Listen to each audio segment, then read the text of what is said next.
Last time on Shadow Piece, the mental breakdown of Sanji continued, knowing the situation of his wife really broke him. With the reveal of Gecko Moria that Sanji is actually part of the Charlotte family, both Bronya and Eric showed disgust at first, but the visiting giant Magnus told them clearly how stupid that reaction was. The blonde cook kept on insulting Absalom, shifting all the blame on the man he called his master just a few hours ago. A heartbreaking moment, and Sanji's furious expression scared all of the children. All the adults struggled with how to deal with this situation, but the simple-mindedness of a young girl came to the rescue. Liv knocked the already injured Sanji out with a single punch. Because of her self-proclaimed position as the leader of the Elbaf orphans, she had to take things into her own hands to protect their smiles. After arriving at Bronya's home and tying the Charlotte husband up so that he can't run away instantly after waking up, the Dark Messiah started telling the full story of the boy for everybody to hear. From his young and horrible days with Germa, his relaxing and forming days on the Baratier, to finally the death of his blood family and the marriage to Charlotte Pudding.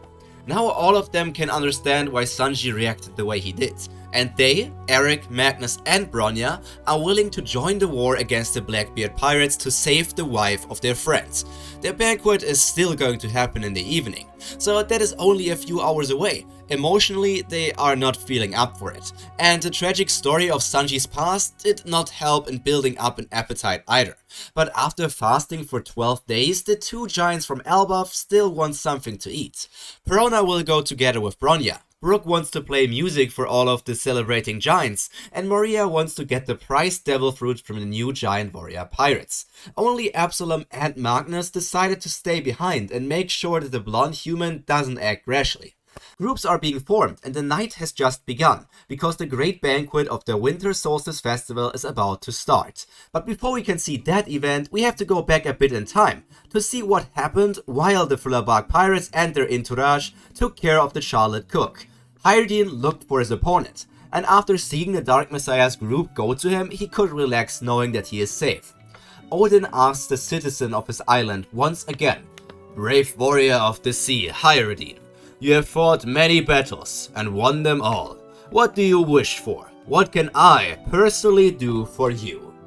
If Hyrdine were to be completely honest, he never thought about any favors he wanted fulfilled or something like that. The only reason he signed up for this tournament was to prove his strength, and he achieved that already. So he thinks about it for a second. Is there something he could do for his crew? Or maybe for the Fleet of Death? Nothing comes to his mind for some time, until he thinks a bit more about the Dark Messiah and Gecko Moria. Both of them have taught him a lot, and if his pride tells him to do something, he will do just that. King Odin, personally, I don't need any wishes fulfilled, but the warrior who battled against me in the final told me about his wish, so I want you to make that one come true. All of the giants and King Odin respect Hyrdine for this selfless decision. He could have asked for anything at all, but he just gave it up for a human he probably doesn't even know all that well. So tell me, child, what did the human wish for? What am I going to do for that young soul? The king of the nation of Elbaf is ready to do his best at fulfilling the human's favor. For a second, the Sin of Pride hesitates. Is he really going to ask for this? He might even be seen as a traitor because of it, but he will still do it. Moria's words resonate in his mind once again. The past has already happened. We can learn from it, but we can't change it anymore. Instead, look at the future and work hard to achieve your dreams. It has already been decades since that event happened, and it is time to give it a second chance for Sanji. You all don't know who that man is and what he went through to get to this point in life. I don't even know most of his story myself. The tough giant is speaking loud and clear for all the people around him to hear. My wish for you to fulfill is to form an alliance with the family of this human warrior and help him in his upcoming challenges. The spectators that are still around are surprised by this wish. Besides the Red Hair Pirates, they basically have no connections to humans at all, as that race always betrays one another. So they would do the same to other races as well, or worse, make them into slaves or something. What makes that one human family even need an alliance with the country of giants? Are they somewhat important? They all start to theorize and form their own headcanons on what Sanji's family might look like. Is he the prince of a nation? Is he some sort of military freak? What is going on there? Oden nods and looks at Hyruddin with a serious expression. And so it be done. From this day forward, we, the nation of Elbaf, shall be allied to the family of the human warrior named Sanji. He says it confidently and raises his hand to further strengthen his speech. The citizens cheer and can only think about the imminent banquet before their leader asks one last question. But do tell me, Hyruddin, what family does this warrior belong to? His strength surely is not connected to an ordinary human family, right? The curiosity of everybody is burning up, but Hyruddin feels nervous to answer this question. Just like them, he was raised to hate the Strawhat family, but people like Sanji and other younger members were not part of that scheme in the past. So now is the time for a second chance. You all have heard of them before. The warrior Sanji. He swallows one last time. He is part of the Strawhat family. The atmosphere instantly shifts and insults of all variation and strength get thrown at Hyruddin. Even his own crew is surprised. Tyr in fact didn't even know that Sanji is a Strawhat just yet, but he is on his captain's side, no matter what he does. That is what he decided for himself when he joined the new giant warrior pirates.